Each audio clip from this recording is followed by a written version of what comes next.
কাউকে দলে যোগদান করিয়ে কারো সাথে আসন সমঝোতায় ত্রয়োদশ সংসদ নির্বাচনে জোট সঙ্গীদের সাথে আসন ভাগাভাগি করেছে বিএনপি। শুরুতে এই সংখ্যাটা ৩০ হওয়ার ইঙ্গিত দেওয়া হলেও জনপ্রিয়তা জনভিত্তির মাপকাঠিতে মাত্র ১৭ জনকে ছাড় দিয়েছে তারেক রহমানের দল, যাদের প্রায় সবাই যুগপৎ আন্দোলনের শীর্ষ নেতা।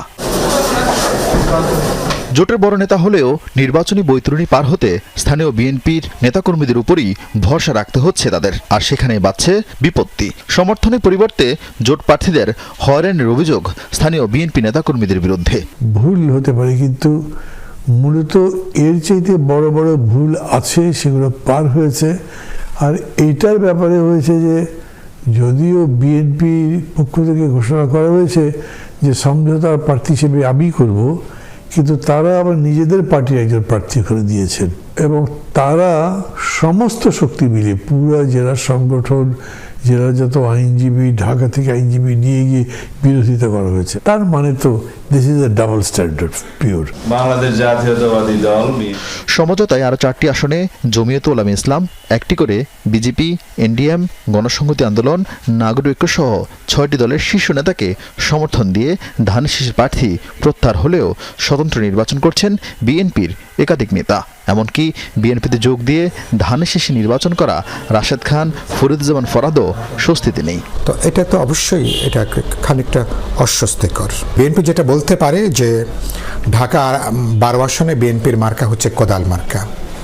বিএনপি এরকম যাদের সাথে সমঝোতা হয়েছে সেখানে বিএনপি এভাবে বলবেন। জনগণের বিপুল সমর্থনে ভোটারদের যাতে বেরিয়ে আসতে পারে বিএনপির রাজনৈতিক সাংগঠনিক প্রচারের অর্থে, সমস্ত অর্থে বিএনপি নিশ্চয়ই আন্তরিকভাবে উদ্যোগটা বিএনপি গ্রহণ করবে। এরই মধ্যে দলীয় সিদ্ধান্ত না মানায় রুমিন ফারহানা, সাইফুল আলম নীরব, হাসান মামুনের মতো ৯ নেতাকে বহিষ্কার করেছে বিএনপি। তবু তাদের থামানো যায়নি নির্বাচনী দৌড় থেকে। তবে জোট সঙ্গীদের এখনই হতাশ হতে বারণ করেছেন বিএনপি নেতা আমির খুসরু। বিএনপির পক্ষ থেকে তো কোনো ধরনের এখানে হিপোক্রেসির কোনো কারণ নেই। যেখানেই আমাদের জোটের প্রার্থী দেওয়া হয়েছে সেখানে যদি দলের কেউ দাঁড়াচ্ছে তাদেরকে তো দল থেকে বহিষ্কার করা হচ্ছে। আর দলের পক্ষ থেকে যতটুকু সমর্থন দেওয়া সেটাতে সমর্থন অব্যাহত থাকবে স্বাভাবিকভাবে। যেহেতু আমরা ছাড় দিয়েছি, মনোনয়ন একেবারে শেষ, ওই পালাটা শেষ হয়ে যাবে, তখন দেখবেন ক্রমান্বয়ে আস্তে আস্তে তারা দলের পক্ষ থেকে যেগুলোকে ছাড় দেওয়া হয়েছে তাদের সমর্থনে এগিয়ে আসবে।